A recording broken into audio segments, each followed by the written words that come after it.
The Drag? I think I've heard that name before. Draken, Draken, Dragons, whichever name they go by, they remain the eternal servants and custodians of the balance. There were 4 of them here on Earth, and of the 4, one who would found the order of the balance, the sentinel. The first minstrum were instructed that magic and science would have to be separated before the balance collapsed and brought untold disaster. Earth would have to be split in 2 equal parts.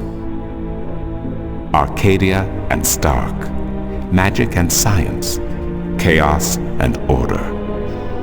The first sentinel were counted 13, 6 scientists, 6 magicians, and one who was between, the Draken, our mentor, our custodian, our learned guide. Both magic and science were needed to perform this most difficult of tasks, to split a world in 2, to create 2 worlds from 1. Wasn't the use of that kind of power dangerous to the balance? Yes, and so for this purpose, they built a tower to channel their powers and focus them on the divide that they would create. The kin had brought a disc with them, a disc forged in the fire of their world. Placed at the base of the tower and the epicenter of the divide, the disc and the tower would become one, a conduit for the flow of magic and science. At the appointed hour, the 13 came to the tower, and with them a woman whose destiny was decided by the purpose to which she had been born. She would be the first guardian, the human protector of the balance, who would stay in the tower for 1,000 years to watch over the 2 worlds and to ensure that the flows of magic and science were always equal. And so the ritual began.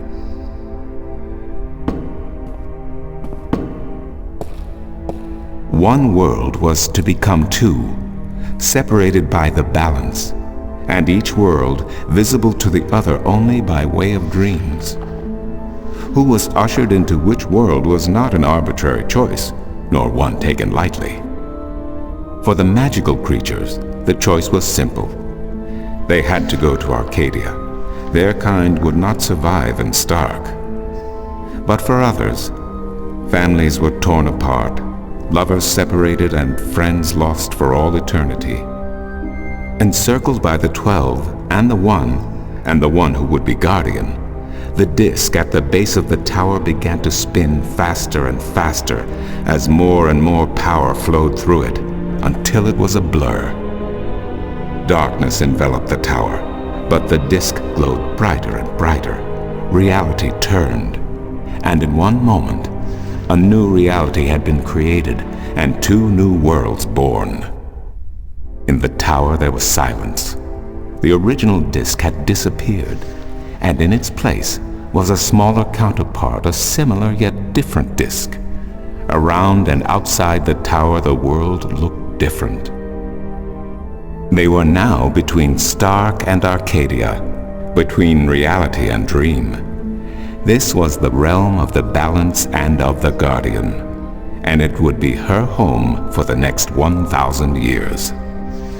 The one who was kin picked up the disc and said, "This disc is a counterpart to the original disc, which has now become this realm, and the key to which has been split and divided in 4. The key is the disc, and the disc is this realm." This mystified the 12, and the one who was kin continued, "Know only this. The guardian's realm cannot be broken unless the disc is broken. But nor can it be repaired without the disc being repaired. The 4 pieces, that is the key, will be given to the 6 of you who are to be taken to Arcadia for safekeeping. Yet the key will never be complete," he went on, "without the precious stones that adorn each piece. I will keep 1, and my fellow kin the 3 others.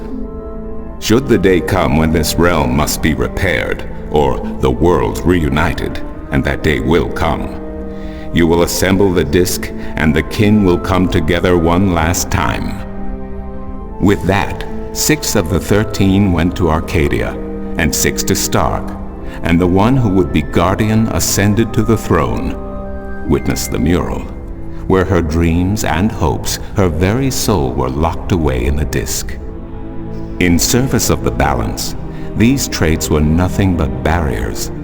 Through new eyes, the imbalance between the worlds was as clear as the stars themselves to the Guardian, and with one thought, she channeled chaos from Arcadia and logic from Stark into the disk, and redistributed the power wherever it was needed. A new era had begun, the era of the Guardian. After they left the tower, 2 of the Drakkin went to Stark, the other 2 to Arcadia. The 6 who came to each world started what is now known as the Sentinel, the Order of the Balance.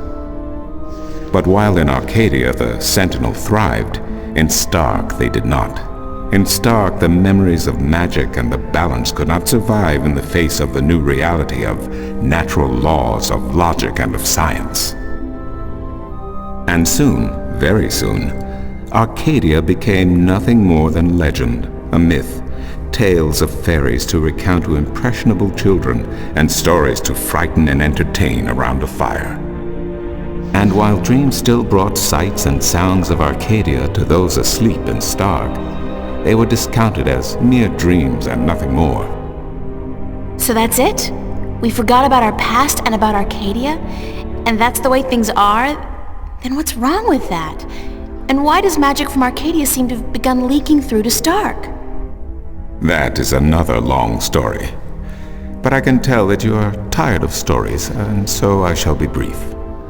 As I told you, while in Arcadia, the Sentinel grew in numbers and in strength. In Stark, while flourishing for a brief time, they were soon diminished and powerless. Some of the Stark Sentinel did not take kindly to this, and they berated the Arcadian Sentinel for their politics and teachings. The Stark Sentinel wanted people to work towards reunification, while their brothers did not. So the inevitable soon came to pass, and the Stark Sentinel parted ways with their Arcadian brothers, and named themselves the Vanguard. And while at first their philosophy was not so different from ours, over the years it changed radically. The Vanguard wanted the divide torn down, the worlds reunited, and the return to what they called the Glorious Ages, when humankind could control the forces of cosmos. But first they needed their own servant in charge of the balance, their own guardian. Now, every 1,000 years, a new guardian took the place of the old one, because no one can be separated from their souls for any longer than 1,000 years. Every 1,000 years, a new guardian was born. The balance provided the seed from which a new fruit grew. But now, it has been 200 years since the previous guardian, the 12th guardian, was to be replaced. Every new child born to the balance has been taken away by the Vanguard to be studied in an attempt to control them. In every instance so far they have failed. But the 12th guardian could wait no longer. Only a short time ago the disk in the tower shattered, and the guardian left his throne. The balance is now untended, and we have yet to find a new guardian. Unless we do so, the Vanguard may get their chance. And they may be able to place their own puppet on the throne to rule the balance according to their principles. And this we cannot allow. It will mean the end of Stark and Arcadia, and the dawn of an era of chaos. Now do you see? I understand the history. I can even accept it.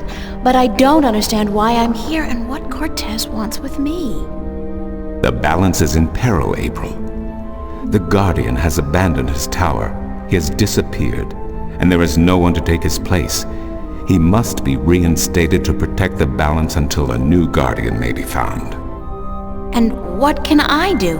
I'm nobody. I've just been having a lot of bad dreams. You are a strong shifter. I have not seen your like in my lifetime. A shifter? Someone capable of opening doors between worlds, a shift, a portal between the realms of Stark and Arcadia. Are you kidding? I didn't do anything. Cortez was the one who opened the shift, and he just waved his hands around in the air. I don't think I'd be capable of opening a portal even if I had a magic wand. Only a shifter's own power can allow her to travel. No one else can do this for her. Cortez only channeled your power to aid you. He would not be able to step through this shift himself. Even if that's true, I don't have any control over my talent. Not yet. But in time you will. How else do you intend to travel back to your world? God, I hadn't even thought about that yet. Can't you help me? I'm afraid not. Even if I could shift, I would not be able to channel through you like Cortez did. So, I'm on my own? If you have any questions, I will do my best to answer them. But aside from that, yes, you are. That's so not cool. No, it has been unseasonably warm. If you don't mind, I will return to my studies now. Thank you for listening to an old man and his long stories. No, thank you. It's starting to make a little bit of sense now. That is good news. Come see me again if you have any more questions.